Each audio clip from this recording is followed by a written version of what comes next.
और अध्यापकगण सबका मैं जो है वो धन्यवाद देता हूँ कि आज आपके वहाँ आए और मैं जिला विधिक सेवा प्राधिकरण के बारे में आप लोगों को थोड़ी सी बता रहा हूँ।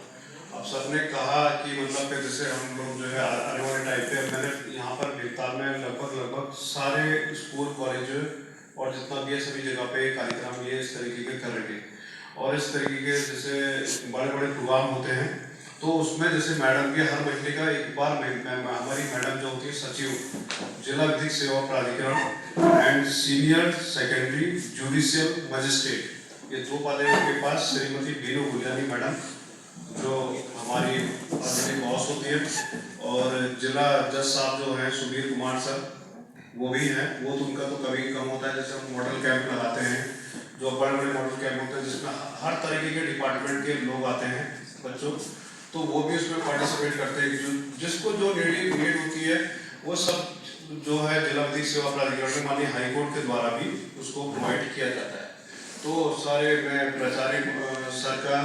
और जितने भी अध्यापक गण सबका मतलब धन्यवाद देता हूँ और आप लोगों ने इस कार्यक्रम को कराने के लिए किया। अब बच्चों जिला विधिक सेवा प्राधिकरण क्या होता है आप लोगों को किसी को can you raise your hand, किसी को बता सकते हो थोड़ा थोड़ा विधिक थोड़ा जानकारी है आपको? नहीं है, नहीं है, चलिए मैं बताता हूँ। जिला विधिक सेवा प्राधिकरण और राज्य विधिक सेवा प्राधिकरण ये 3 स्तर में होता है। जैसे आपको नेशनल लीगल सर्विस अथॉरिटी कहते हैं जिसको राष्ट्रीय राज्य विधिक सेवा प्राधिकरण हो गया,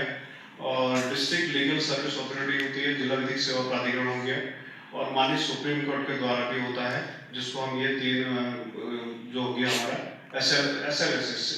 स्टेट लीगल सर्विस अथॉरिटी, राज्य विधिक सेवा प्राधिकरण, डिस्ट्रिक्ट लीगल सर्विस अथॉरिटी जिला विधिक सेवा प्राधिकरण और नेशनल लीगल सर्विस अथॉरिटी राष्ट्रीय विधिक प्राधिकरण जिसको माननीय सुप्रीम कोर्ट के द्वारा भी होता है। तो ये विधिक सेवा प्राधिकरण की जरूरत क्यों पड़ी, कैसे है? तो ये सन 1987 में करीब एक कानून बना। कानून के हिसाब से जो समाज में ऐसे व्यक्ति होते हैं जिनकी जो कम से कम निम्न मध्यम वर्ग के होते हैं उनको समाज से अंतिम छोर तक के न्याय पहुंचाने की प्रक्रिया होती है। जैसे आप कोर्ट कचहरी का पता है आपको, कोर्ट कचहरी में ऐसा होता है कि हर व्यक्ति को न्याय नहीं मिलता,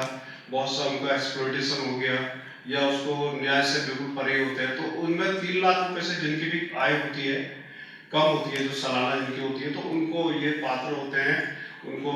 फ्री लीगल एड निःशुल्क विधिक सहायता के द्वारा भी उनको दी जाती है और सारा खर्चा जो होता है जिला विधिक सेवा प्राधिकरण और राज्य विधिक माननीय हाईकोर्ट के द्वारा और सिविल कोर्ट के द्वारा भी किया जाता है। तो इसमें हम लोग जो है पैरालीगल वॉलंटियर अधिकार मित्र जो है समय समय पर अलग अलग कैंप लगाते हैं हम लोग, उसमें आप लोगों को जन जागरूक करते हैं करके इसके बारे में क्या है। तो आपने